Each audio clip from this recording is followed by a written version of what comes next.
If you're a boss or a decision maker, that could be in sales, HR, marketing, operations, you name it, and you're thinking, my team don't seem very happy, they don't seem very motivated, and I'm worried that they might leave the organization, but really leaving you, then this is the show for you. You're going to be looking with me in the next half an hour or so at lots of reasons why people are leaving in droves from their industries and lots of different solutions to make them stay in place and love working for you.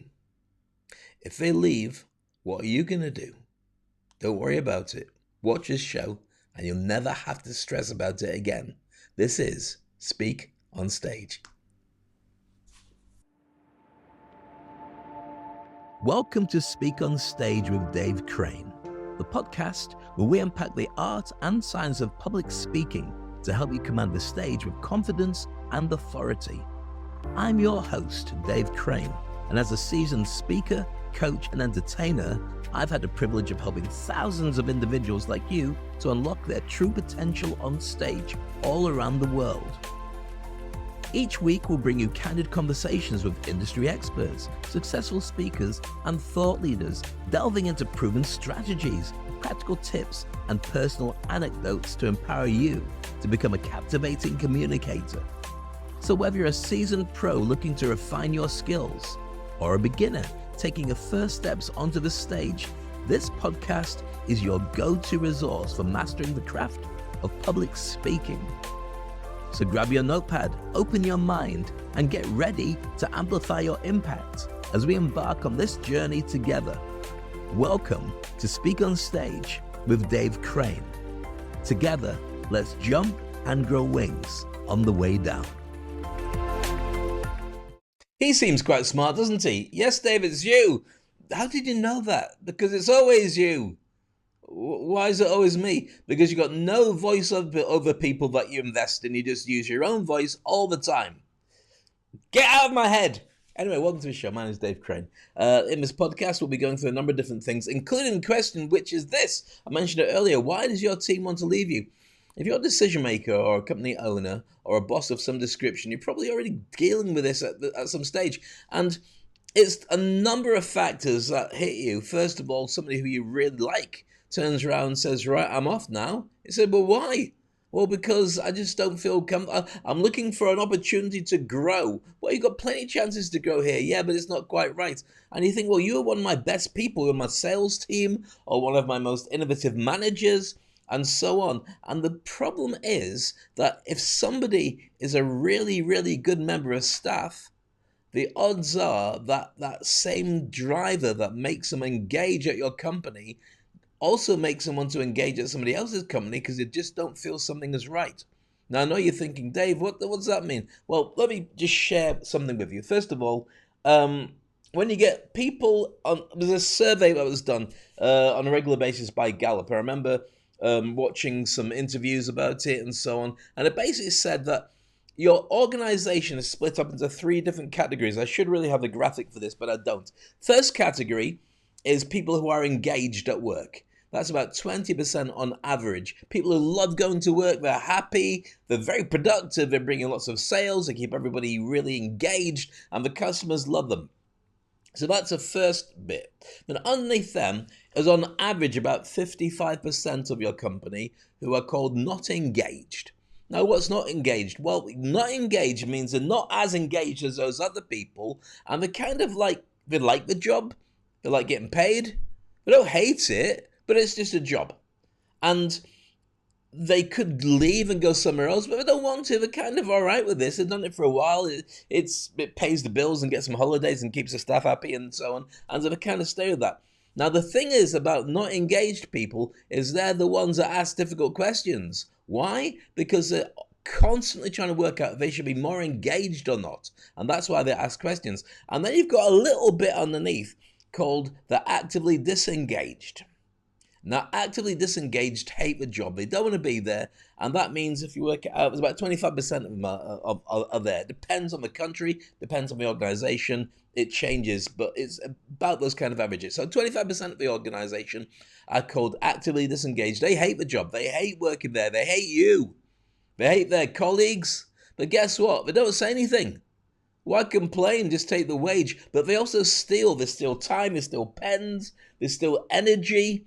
But they say bad things about the job to anybody who'll listen.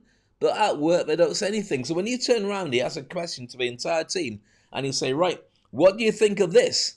And all the actively engaged ones go, me, and say, no, I want to ask somebody else. Somebody else puts their hands up and asks a question.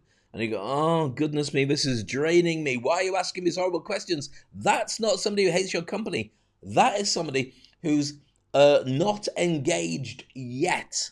They're asking questions to be able to work out whether they should step up or step away. The actual toxic people, the actively disengaged people, don't ask questions because they're not bothered what the answer is. They really don't care. So when you say, has everybody got that? They go, yeah, I got it. Hate it. Not going to do it.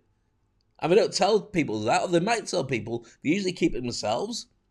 But the thing is, you're so busy trying to turn them round, you ignore the people at the top of the food chain, the actively engaged ones who bring about 80% of the business, who then turn around and say, I can't handle this anymore.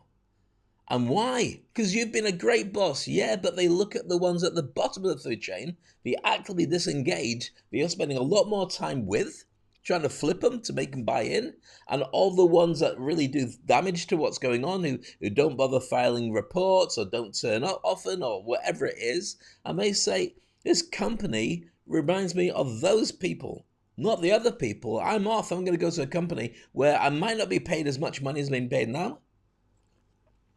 That's not what floats my boat. That's not what gets me to go to work. I come to work because I love what I do, and you guys don't love what I do very much because you clearly don't love what you do enough.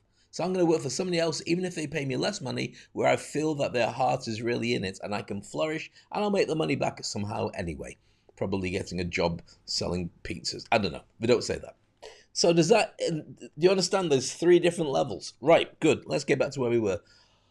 Big deep breath. So the question was this: why does your team want to leave you? Well, that's because they're usually in the not engaged, or they're in the actively engaged. The actively disengaged ones, the ones at the bottom of the food chain, don't care. Doesn't matter what you do. They'll only leave when you catch them out and you let go of them. Okay.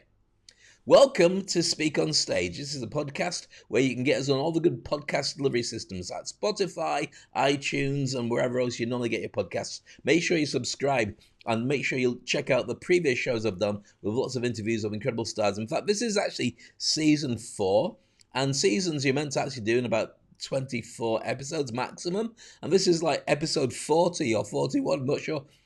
And getting to this many different episodes of this, and I'm sorry if the picture's sticking, episode 40 or 40, it's sticking again. Why is it sticking? Why is it? Have I pressed the wrong button? It's probably the internet, isn't it? That's what it is. The internet's slowing things down. How would you know, Dave? It just does. Okay, so getting back to where we were, episode 41, when you've got 24 episodes, you should be having a podcast. Why haven't you started a new season, Dave? Because I forgot. Okay, and I might change it and I might not. This might go up to 100 million episodes in season 4. That'd be great value if you buy them by episode or buy them by season, and really rubbish value if you bought the other ones instead. You don't buy them, they're all free. Anyway, moving on. So welcome to today's podcast. And if you're catching us live, then please feel free to leave comments. If you don't catch me live, which is a replay, which 90% of people see, then still leave comments and I will answer them when I go back and look at your comments, okay? So don't worry about it. You are not ignored, you are valued. And please like and share it so lots of other people can like it and share it as well. Okay, and comment, because as I mentioned, I love that. So this is Speak on Stage. I'm Dave Crane, blah, blah, blah, blah, blah. Let's go on with it. Now, if all your meetings look like this, then you're probably a teacher of some description, but you might not be a teacher. Now, if you're listening to a podcast, you're saying, what's the picture, Dave? I've got a classroom full of teenagers who all look bored. Bored. There's a kid at the back with a long beard. That's not necessary, I guess. Thank you, ChatGPT. But the rest of them don't really want to be there. And I know you probably aren't a school teacher, but you're thinking, well, how does that stay relevant? Well, because you might just be a boss. In which case you hold meetings and everyone's looking at you, but you can tell they've gone on holiday in their head while they're staring at you. There's nobody in there. Any questions? No. Why not? because I didn't hear what you said in the first place. So if your meetings feel and look a bit like this, then this is the show for you. So why is it so hard to keep staff happy and motivated? Well, there's several reasons why this happens. Let me share a few of you right now. First of all, lack of recognition. If you don't let them know that what they do matters, then they'll stop trying to be recognized for doing stuff and they'll just do their job. No more than that, no less than that, just enough to still be getting paid. And that takes them from, remember what I said at the beginning of a session, from being not engaged, it takes them into actively disengaged because nobody cares what they do, so you might as well not even bother so much. There's no growth path. So all the hard work that's being put in, they don't know whether anyone's paying attention, and also, can I get rewarded for doing this extra work? If the answer is no, then why am I doing the extra work? I'll just do what I need to do to keep everybody sweet. Does that make sense to you? Now, if you're a boss and this resonates with you, then it'll make a big difference. If you're a solopreneur, you've probably got this going on in your head and going, well, Dave, I feel this is no growth path. I feel there's lack of recognition. So how do I deal with this? Well, if you're a solopreneur or you're an entrepreneur, then you have to create this validation elsewhere. So you're internal, and you can't really make yourself value yourself more. Well, you can a little bit, but you need to send it out to the rest of the world so the rest of the world is recognizing you. Does that make sense? Yes, Dave, thank you. Next. Okay, is this overemphasis on metrics. If everyone's just obsessed with the KPIs and the facts and the figures and all the rest of it, it kind of gets to you after a while, because you should think about the people too, because it's not just the data that matters, it's the people delivering the data. It depends on what your organization is into. But in my opinion, if you really want to have a happy workforce, remember to look for a happy workforce. Number 4, transactional leadership. So focusing on the tasks, but not focusing on the relationship you have with your team. And it's very easily done, especially when you're in the middle of management and you've got people above you, people below you, and the people above you are saying, bring more money. We want to make more money. I want more stocks and shares and holidays and...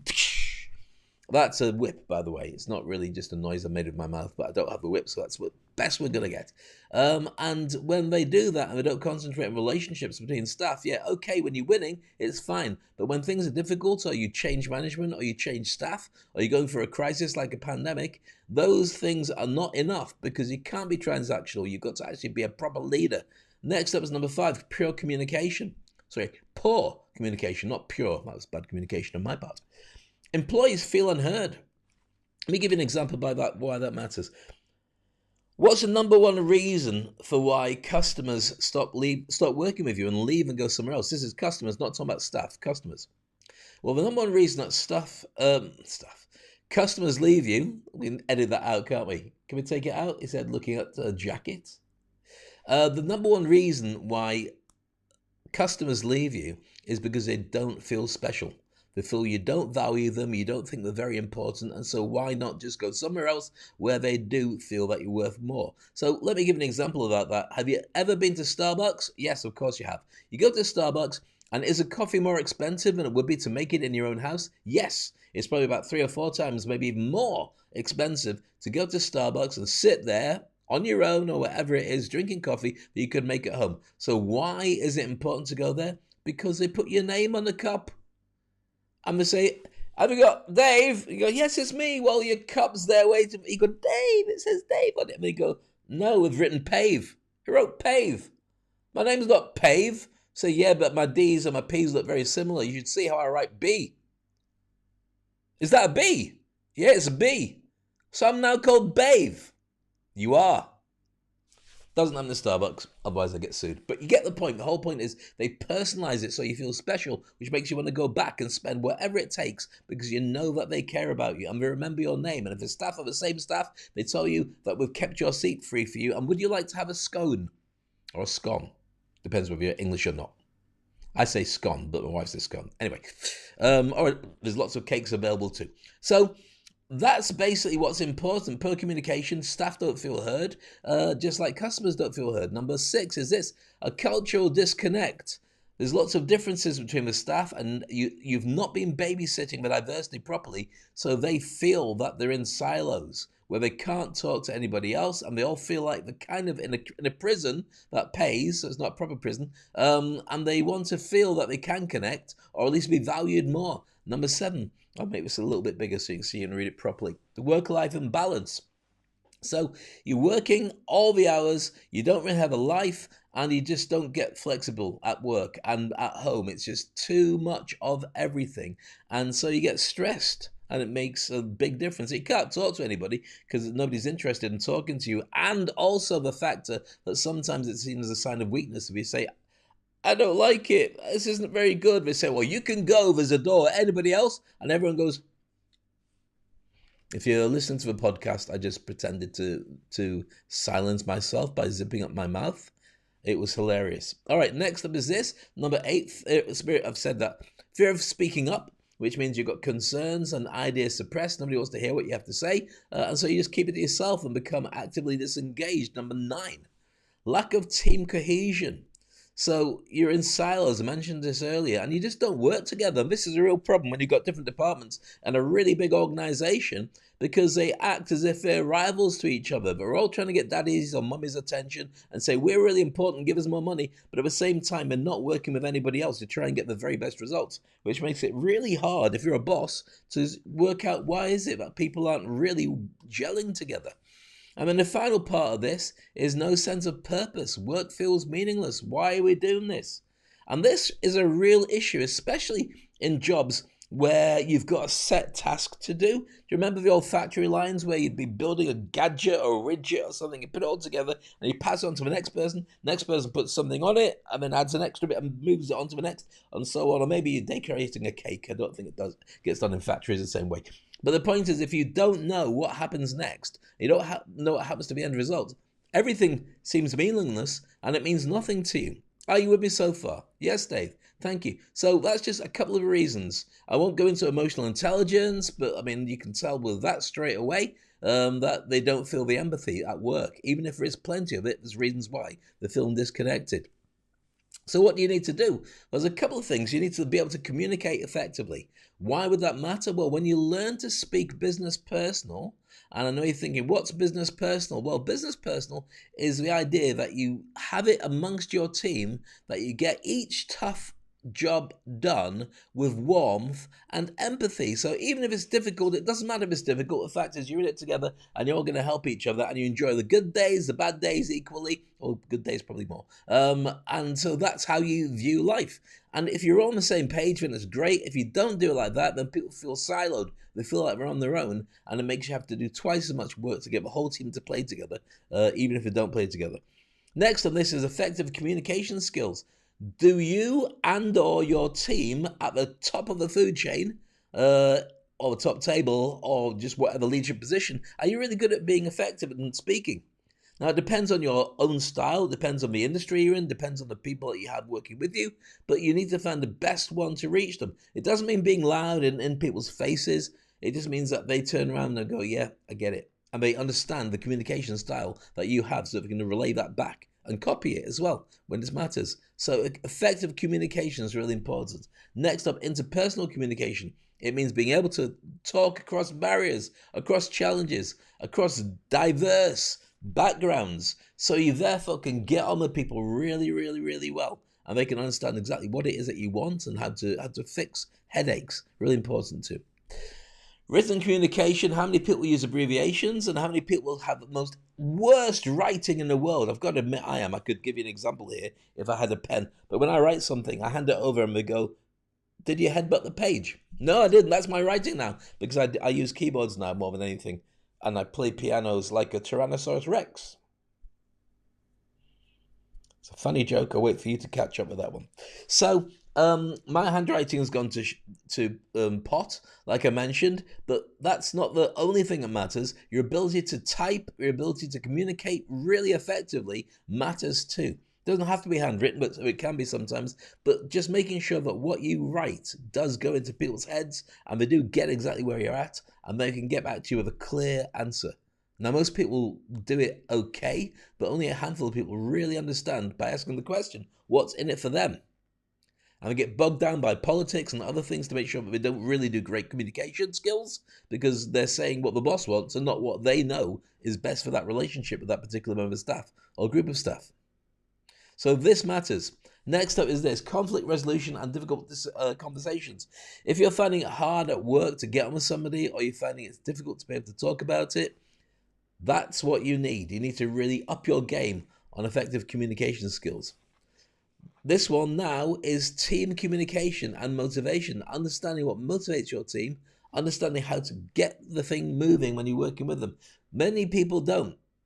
It becomes easy when it's a small group. When it becomes a bigger group, it's really tough. Or they can motivate themselves, but the idea of working on a team is just like, it's like being on a different planet. They really can't do it. Next is this: negotiation and influence. Let's take it the other way around. Let's start with influence. As he said, getting his coffee cup out. Can you see this? Friends. Friends there. See that from a famous TV show from the 90s. I had a picture of them somewhere, but I can't find it. And here's the thing, right? My name's Dave Crane, which you probably worked out. And David Crane is a writer of Friends. And sometimes he gets booked for me, or I get booked for him. I remember an inquiry coming in a couple of months ago saying, David Crane, yes, we want to book you. We want to hire you to speak to our workforce. Great, I'm in. Here's my credentials. And then he came back to me a day later and said, you're Dave Crane, aren't you? I said, yes. They said, we're looking for David Crane, a writer of Friends. We're all big fans of a TV show. We're not fans of yours. In fact, we don't even watch you on LinkedIn. We go click, and we just have across the company, just a blank screen. That's what we think it didn't happen. None of that. But what did happen was they found out I wasn't David Crane, and so they decided not to hire me. They wanted the real David Crane. So I just call myself Dave Crane, so I don't get confused. And these guys who did get it confused were idiots.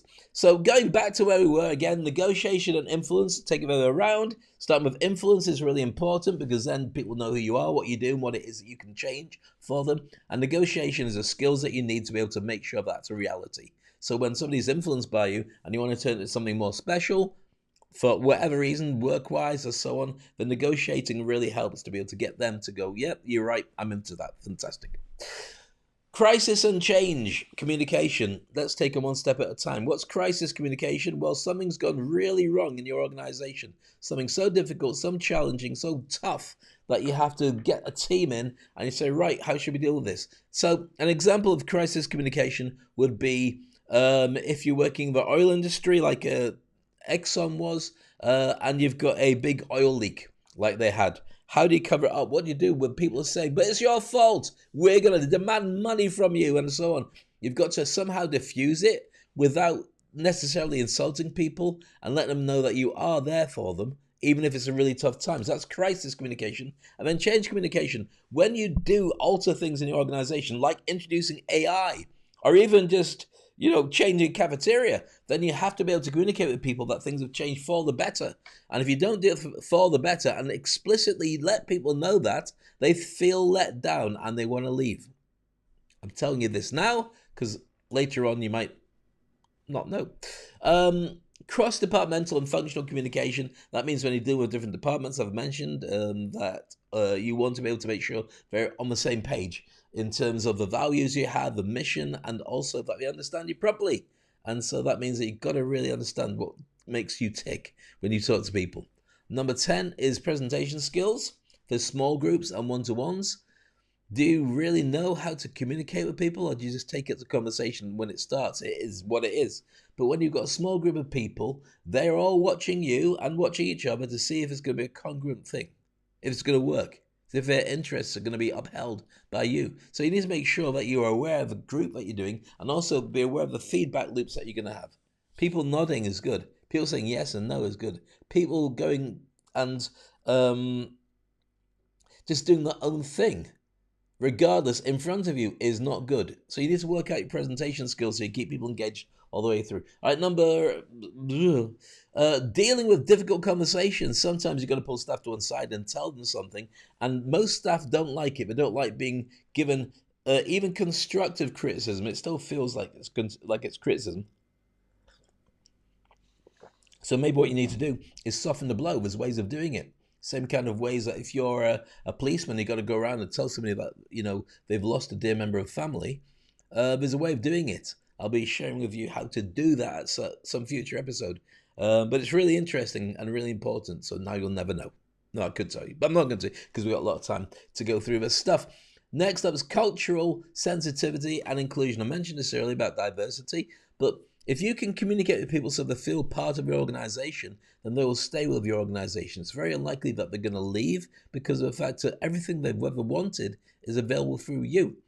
If they feel that you're isolating them and you're leaving them on their own and nobody wants to help and they just feel the work going to work just make the numbers up, then they will leave. And they'll probably leave with a big smoke, not a cigarette, just a feeling that it's just not right for them. And that word will spread. So you need to make sure that you're on top of all that. Next up, problem solving and decision making. Are you a communicator that's able to turn around and put things into departments about what's good, what's bad, what's ugly, what you can fix, what you can't fix, and all the things that go with that particular strain of mind? Well, if you're not very good at problem solving, the odds are you're not very good at communication. Not everything can be done with a pen and paper writing it down. Sometimes you need to talk to people to get their opinion to be able to fix what it is that you haven't fixed yet. Does that make sense? Yes, thank you. And then communication in hiring, onboarding, and letting go. 3 things. So first of all, hiring somebody, what's the process for getting somebody? What communication styles do you use when you're marketing? Looking for that new salesperson or that new head of operations or that nurse that you were hoping to get to work in your hospital.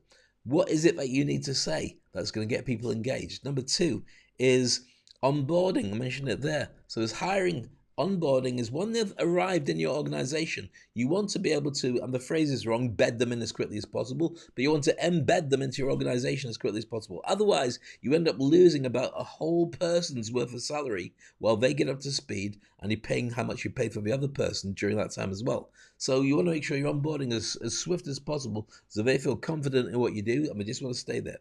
And letting go. How do you do that? How do you let people go? How do you say, you know what, you're dismissed? There's ways of doing it that empowers people and doesn't get you any damage or any challenges, like you're being sued. And you need to know what they are. Next up is this: how to network effectively, how to turn up at places, and how to do stuff on LinkedIn, and how to make sure that you've got great relationships curated from every conversation that you have. It's all networking. Not always in person, sometimes online, but in person is, of course, very popular nowadays because the pandemic is gone. Well, most of it anyway. So how to network effectively with people is really important for communication skills. And this is probably the most important one: how to increase sales and close deals. There is a system for doing it. I'll give you a little hint: be a consultant, not a salesperson. What else can you tell us, Dave? Nothing. It's all part of the course when I train your team to be able to be very effective communicators and being able to sell instantly to everybody up and when the subject comes around that people are interested in what you have. But how do they know what you have and how do you know what they want and all the rest of it? That's all part of the process of learning about communication skills. And last but not least is a list. So leadership communication touch points and the things that you should consider when it comes to being a really effective leader and getting me into work with your team, or just raising the bar for what your team deals with. First of all is this: interpersonal communications, then written communication, then conflict resolution, difficult conversations, team communication, motivation, negotiation and influence, crisis and change communication, cross-departmental and cross-functional communication, presentation skills for small groups and one-on-ones, dealing with difficult conversations, cultural sensitivity and inclusivity,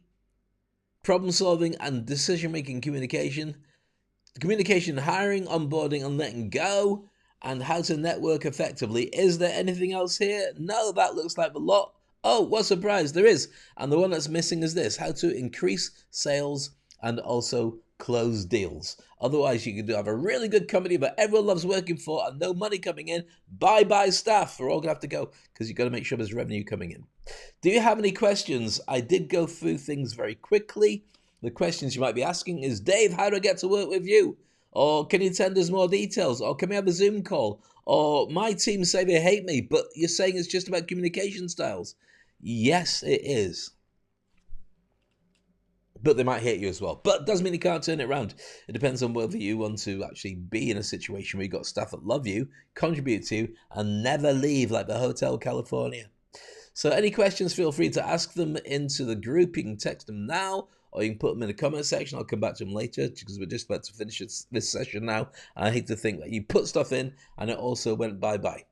So with those questions, what do you need to do next? I'm going to throw a few things at you, kind of like solutions to what you have to do. So I'll make myself smaller by doing this. There you go. Number 1, acknowledge the concerns they have. Listen actively and don't dismiss the issues. If you don't pay attention and don't value them, they will just take it to somebody else who does value, and that might be outside of your organization. Superpower your team. Literally, engage and overcome imposter syndrome. That's when they start thinking they're not as good as they would like to be, and a little voice that says you're going to make a fool of yourself if you speak or you stand up or you do anything. Imposter syndrome is a real challenge for many people. It doesn't have to be, because when you use it properly, it can fuel you and make you want to do bigger and better, and it's really, really powerful. Number 3 is this one. Create open spaces. So that means, create open forums, not spaces. You've got to take them out of the field and say, right, bye. There you go. Everyone's really going off. Where we go? Get an ice cream. But it's a field. Yeah, they just checked it on Google Waze, which doesn't exist. And the beach is 10 miles in that direction. Well, why don't we just come back to a van? They don't like you. You didn't create an open forum. You took them to an open field. That spell check ruins everything. I was making up there. So host regular meetings for transparent communication so they do feel that they're valued, they do feel that you're talking to them on a regular basis. Number 4 is this. Break the ice. Be first to initiate tough conversations. When something's glaringly obvious and lots of staff are worried about it, go and deal with them as well. Ask the questions, get it out in the open. If they can't handle it, take them to one side and work with them. But do ask, otherwise they'll end up voting with their feet because nobody had any interest in them. Number 5, stay open-minded. Do not judge people because their diverse viewpoint is different to yours, but you never know what's caused it, and sometimes it's a pleasant surprise. And you go, oh, goodness me, I didn't know we could do it like that. And the answer was yes, but you didn't think you could. So stay open-minded, avoid snap judgments, and seek lots of different ways of looking at stuff. Number 6, ask more questions. Focus on getting it right. Focus on understanding everything. As a guy, it's typical for guys to want to fix everything and solve the problems. Whereas what women actually want is just an understanding from us, that we know what we're talking about. And we do, don't we? Yes, David. All right, so next up is this. Show genuine care. Tell stories, not just data-driven tasks. When you hear stories, your brain lights up. So your brain lights up into lots of different ways. There's about 7 different parts of your brain, which suddenly become much more illuminated through a CAT scan when you're telling stories. When you just share data and say, last year we did very well. We did better than we've ever done before. People go, okay, fine. And they yawn like that. If you say to them, let me tell you a story about what happened last year. From the eyes of a client I was working with who left, but also introduced to me 3 people who are going to replace them in different companies because they loved what we were doing so well. Wow! In that case, tell me more about it. Well, that's the whole point. You don't just give the data. Everyone can give that. Everyone can give your data. But when you start talking about the actual stories that matter, they resonate with people and they start to care. Number 8, be authentic. Tell the person that they should always care about the things that really matter. Communicate honestly, but don't do it in a scripted way. Let them know that this is you, this is how it works, and even if you disagree, you can agree to disagree. There's nothing wrong with that, but be honest and authentic. That matters most. Number 9, empower your team. Teach them how to be using ways of personal development. So when I learned personal development and I realized that my life is my fault, and if I've got really rubbish grades and everything that's going on, then once I know that, then it's up to me to be able to fix it, including turning around and saying, no, it's not for me. I don't want to have to do that. It's so important to empower kids. It's so important to empower everybody so they're able to raise their game. If they don't feel empowered, they just won't want to do it. They'll go back into what I mentioned at the beginning of today's show, which is to be actively disengaged and not care what anybody says because you don't care. All right, number 10 is follow up. Make sure that when you do have a meeting with your team, you do keep the communication lines open, you consistently engage and build trust so they start to value you. And it might be that when you follow up, you leave a report. It might be you do it on Slack. It might be an email. It might be a WhatsApp. It might just be a group hug. Doesn't matter. Make sure they know that what they do is of value to everybody, and then they'll want to do more of it. So with that, there's a question to ask. If you're going, yes, yes, yes, yes, yes, yes, yes, at this point, but when I say, can you do it on your own? And you go, oh, no. Well, that's why you contact me. Do you want me to train your team? Anywhere in the world. We can take them on a special, retreat, or we can work in office, or we can work in a hotel, or we can do it online. There's lots of different options. I've worked all of them with lots of different people, and it's always fascinating to see what happens. In fact, to be honest with you, I'm going to share with you an event that I'm doing this week with an organization called AW Rostamani Group. And this is what happened when I worked with their staff before. Today, I'm really blessed to be sharing with one of the biggest companies in Dubai how to become effective storytellers, how to become great speakers, how to sit on panels, how to moderate, and how to become the most effective communicators in their industry. Who wants to go first? Good afternoon, everyone. Good afternoon. We decided what's good about these businesses and how do we communicate it. Oh, don't remind me, Dada. It's been a disaster, to be honest. We had a situation which I would like to share with you, a story about Mark. So we looked at what do the brands have in common that are good. Okay, well, they had very good people working for them. We had innovative product, and we had a relatively loyal customer. So that's the mix that you want to be a killer mix. And that is what we say about diversification in real estate. So what does that give us? Come back to what Dave wants and the aspirations. That's the present, and this is the future. All of a sudden it started raining, and I took Mr. Abdullah on the side into one of the bus waiting areas. And we sat right there while it's raining outside, and I said, Mr. Abdullah, what if I told you there's a solution for that?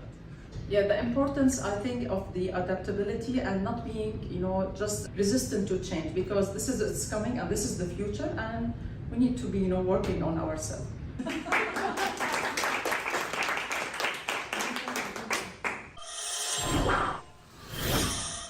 Hi, my name is Hala Kabara. I'm Head of Talent Development at AW Rostamani. My name is John Knight. I'm the Director of AW Rostamani Lifestyle. I'm Manish. I'm working as Group Head of Tax with AW Rostamani. Hey, my name is Maya. I'm the HR Business Partner working in AWR. My name's Andrew, Head of Finance for Ventures at AW Rostamani. Today, the session was very insightful, eye-opener. I think today's session was really excellent. Thank you for showing me how to incorporate storytelling into my public speaking. I would like to thank you so much, Dave, for all these insightful and super powerful advices you have given us on how to do, executive public speaking. And the best takeaway was how to draw a roadmap strategy on how you tell a story. Thanks for an amazing session, Dave. Jump and grow wings on the way down. I'll never forget that. Thanks for an amazing day under your coaching. I think some of the key attributes takeaways for me was stage presence. When we talk about public speaking as conversation, and it's two-way communication between the speaker and the audience. Dealing with nerves when talking to a large audience.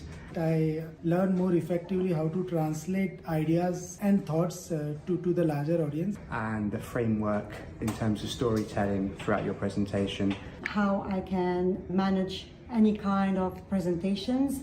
Which really make it really amazing how you can make it easy between you and the challenge of speaking in front of many audience. Definitely, I would recommend session with Dave to other people. Thank you, Dave. It was amazing. Cheers, Dave. Thank you very much. I can't recommend it highly enough. Can't wait to look forward to working with you in the future. Thank you. Thank you.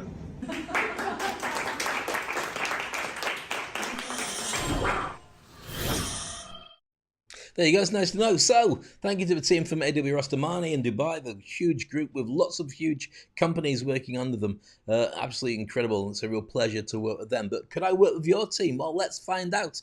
Here's a QR code. Or you can go to, in fact, if you're listening to the podcast, you're wondering, Dave, I can't see the QR code. Can you just tell us what it is?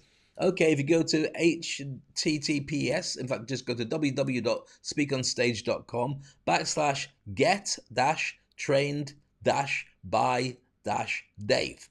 It's all there. Or even just go to speakonstage.com and have a root around the tabs. You'll find it there. If not, just hold your phone up to the QR code there on your phone, or if your phone's got an active internet communication, you can just press it on your phone and it should take you directly to the website, and then you can set up a meeting for us both to work together. I'll put the details into the comments section on this podcast, so if you want to see how I can help your team raise their game, you don't have to be doing public speaking. You just have to be able to look after your team so they communicate better, more effectively, get motivated, and of course stay loyal. And when they stay loyal, they bring you more money.